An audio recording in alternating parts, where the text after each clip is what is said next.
So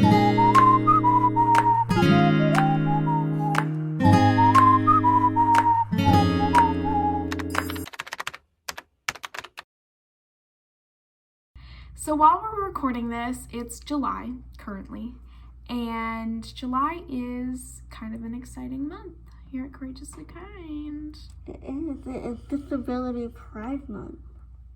I did not know we had Pride Month until like 2 weeks ago. I didn't either. It's crazy. I think a lot of people are unaware that Disability Pride Month exists and that it's a thing. I think everybody at this point knows that June is LGBTQIA plus Pride Month, and that celebrates the nationwide legalization of same-sex marriage, which is cool. Disability Pride Month celebrates the anniversary of the American Disability Act, which was founded 31 years ago? 1990. 31. Good math. On July 26th. So that'll be a fun day. We'll celebrate that day. And Disability Pride Month was initiated in 2015. So it's sort of a relatively new thing. 6 years. But I've seen it, at least in my research, become more popular. Yeah, it's getting more and more widely known, but I think we still have a long way to go. You know, big brands and big corporations haven't spoken up about it yet. Exactly. And haven't, showed any enthusiasm yet. These corporations that were just priding themselves on inclusivity and equality and acceptance and diversity last month are failing to recognize July as Disability Pride Month and are failing to celebrate disabled people. Not really cool, corporations. It's probably just a lack of awareness. Absolutely. I didn't know about it until like 2 weeks ago. Yeah, me either. So we're sharing it with you, so you know about it. And so that going forward, it can be a big deal that it needs to be. There is a Disability Pride flag. We love flags. I'll show a picture of it right here. And there's a whole lot of symbolism that goes on in that flag, which I thought was really cool. When I first saw the flag, I didn't realize what it all meant. And then when you explain it, it's oh, okay. So the black parts of the flag represent the color of mourning, honoring those people lost to ableist violence, because that's a very real thing. Violence against disabled people is a very real and very scary thing. The stripes, there's a couple of things within the stripes. They're in this fun little zigzag pattern to symbolize the barriers and the challenges that people with disabilities face in our world today. Lack of accessibility issues, things like that. Creative way to show that, that pattern. Yeah. It's not as straightforward. I thought that was really cool.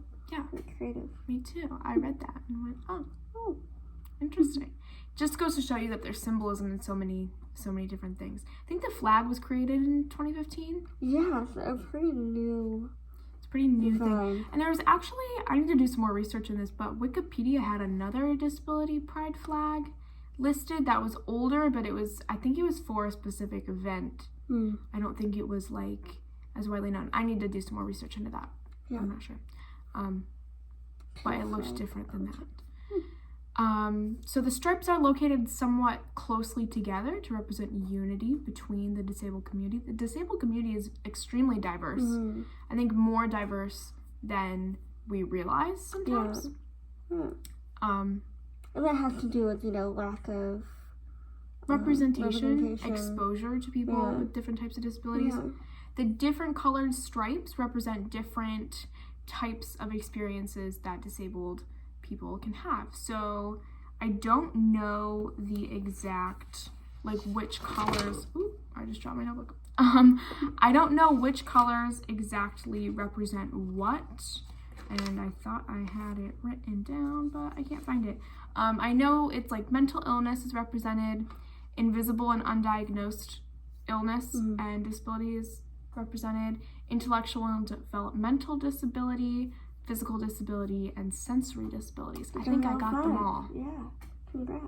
Thank you. I was racking my brain. I just typed them out for our Instagram, but I was racking my brain to try to remember them. So I think we do forget how diverse the disabled community is, which sort of leads us to our next point when talking about the American Disability Act and the lack of diversity that our legislation here in America has.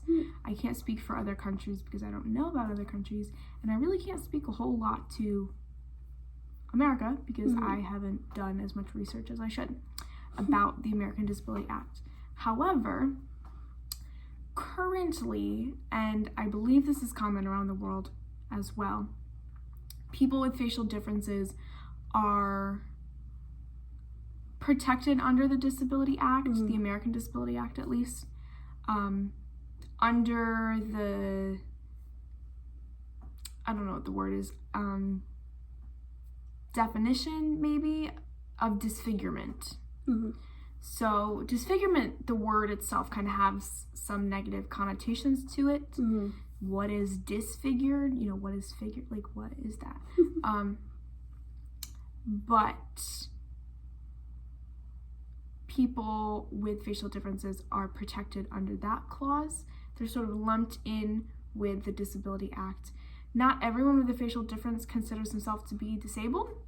I think that's like a person-to-person basis. Yeah. Liz can speak a little bit about that if you want, but sure. We never used the term disabled growing up. I didn't think it was fair. I have a facial difference, but I didn't think it was fair to call myself disabled and speak on behalf of people with very different experiences than I have. I just didn't think that was fair or right. But, you know, as you were saying, facially different people are categorized as people with disfigurements, which is then categorized as within disabilities. Yeah. So I think we have more power than we think we do when it comes to, you know, breaking down stereotypes and, you know, moving past assumptions. I think a lot of people, maybe, we talked about this with Smile, Don't Stare. Check out that episode if you haven't. That was a good one. I'm proud of that one. I love that one. People make an assumption and then they feel bad about that assumption, so they just kind of retreat and and not follow that up with kindness. And you know, like, disabled people are people. They're humans. They're just like you and I. And too many people are shy or uncomfortable, and they don't use that courage that they already have. You have the courage to be kind. Can you use some editing thing where it's like, courage to be kind? Yeah. Trademark. But you have the power and the courage in you. You just gotta use it. Gotta cultivate it. Yeah. I have this quote written down that I wanted to share. Yes. Dramatic reading. You little glasses. Just need to put my glasses on. Okay. It says, and I don't know who said this quote. I heard it in a message from Face Quality International CEO Phyllis Swift, but I'm not sure who exactly said it first. So you're passing it. I'm passing this along. The quote says, "We are disabled by barriers of a society, not by impairment or difference." So, I love that. The problem isn't disabled people, the problem is lack of accessibility. Yeah. And what I think you talked about before of, like, who is setting standards of, like, normal. Exactly. I can't remember what episode that was, but we've talked about it sometime before. Like, we have the power to change, you know, the societal norms and the things that, the barriers that we think prevent us from inclusivity and accurate representation. We all have the power to change that. Exactly. We are who is setting these standards here. We can choose to reject these standards that are unattainable or, you know, don't look like real people. We have a whole episode about this, but it's something we're passionate about. Very. And we hope you are too. Yeah. All right, so happy Disability Pride Month.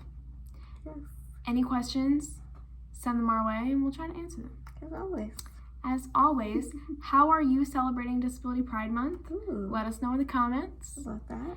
And have an awesome week. We'll see you back here Real soon. Bye.